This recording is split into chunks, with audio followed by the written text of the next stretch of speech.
Welcome back, music students. Today we're starting a new unit, Unit 5, and much of Unit 5 is going to work with more of the expressive and creative side of music. So today in Lesson 18, we're looking at dynamic signs, and that's the volume or how loud or soft the music is going to be played. If you think of music and it was just always played at the same volume, it would get kind of boring. So this just makes it more interesting and allows us to be more expressive. And please notice, many of these terms that we're going to be looking at are in Italian. And it might be helpful actually if you're a Spanish speaker because some of the words will be similar as we go through these terms today and then in our next lesson as well. There are some similarities to Spanish for some of the words. Not all of them, but there will be times where you can use some Spanish terms to help you. So we're going to look at these new dynamic terms or volume terms. The Italian is over here, the English is on that side, but what you see in the middle, this is what's usually going to be written in the music. So it's really important that you know the sign and what it stands for. So starting with soft, we've got piano, and it's obviously not just talking about the instrument. Anytime you see P, it stands for piano or soft. F is forte or loud. You could also think of fuerte for strong. That might help. Forte and fuerte are very similar to each other. Now, anytime you see the word mezzo in front of something, like right here and here, mezzo means moderately, or I like to say medium. That's a good way to think of it. So mezzo piano is moderately soft or medium soft, and mezzo forte is moderately loud or medium loud. So if I was putting those in order from softest to loudest, it would be piano because that's soft, and then mezzo piano because that's like medium soft, kind of soft, and then mezzo forte or medium loud, and then forte. Okay, that's the order that those would go in. And then if you want to get into the extremes, we've also got another term right here, issimo. Anytime you see issimo added on to the end of a word, it means very or extremely. So when you have pianissimo, it's going to be very soft, or fortissimo, it's going to be very loud. And you show that by adding an extra of the letter. Sometimes in music, when composers are trying to exaggerate, they'll even do like, if they want really, really loud, you might see them put something like that, or a bunch of P's. It's not common in classical music to see that, but modern composers will sometimes throw that in there. Right here, this is something I would like to point out. Dynamic signs arranged in order from very soft to very loud. So it starts with pianissimo, very soft, then piano, soft, then mezzo piano, medium soft, mezzo forte, medium loud, forte, loud, and fortissimo, very loud.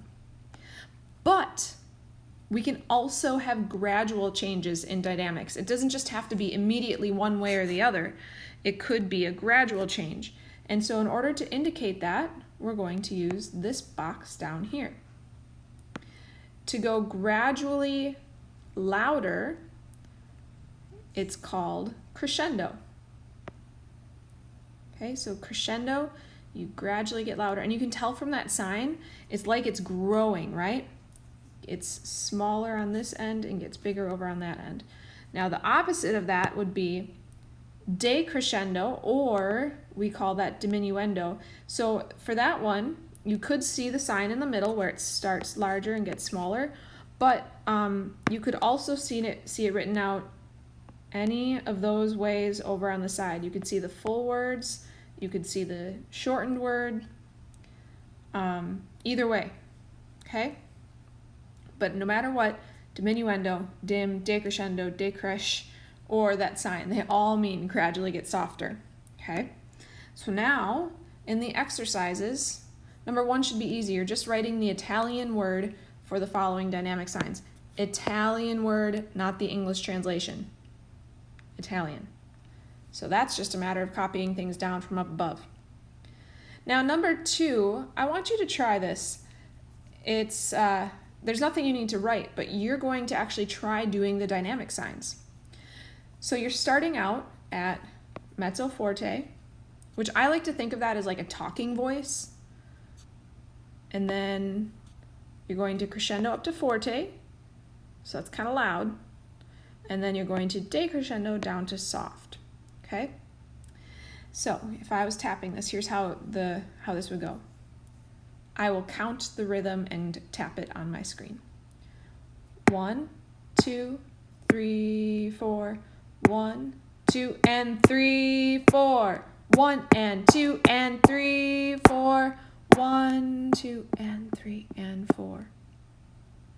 Hopefully you can tell that I was changing my dynamics or my volume throughout that. Felt kind of weird just shouting numbers in my apartment by myself.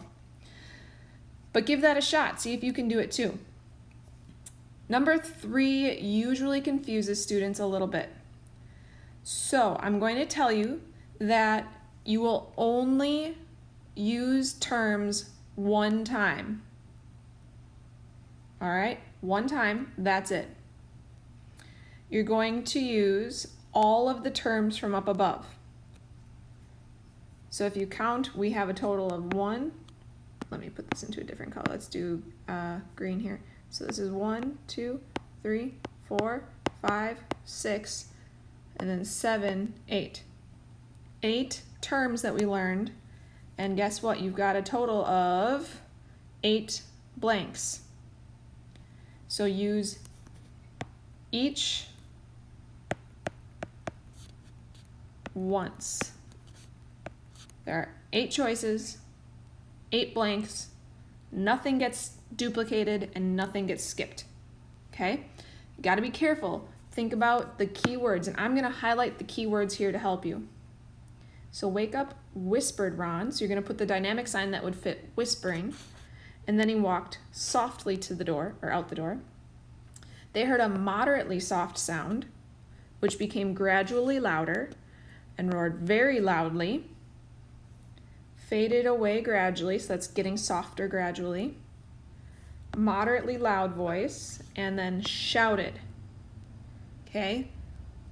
Again, I'll know that you actually watched this video because those key terms should give you the answers. They should make it pretty clear to you, okay?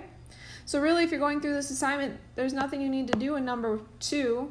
I'm just gonna go like that, unless you tried it out with me, which I hope you did. So make sure you do number 1, which should be really easy, and number 3, which I gave you some clues on. If you have any questions, let me know. And good luck. I'll see you next time.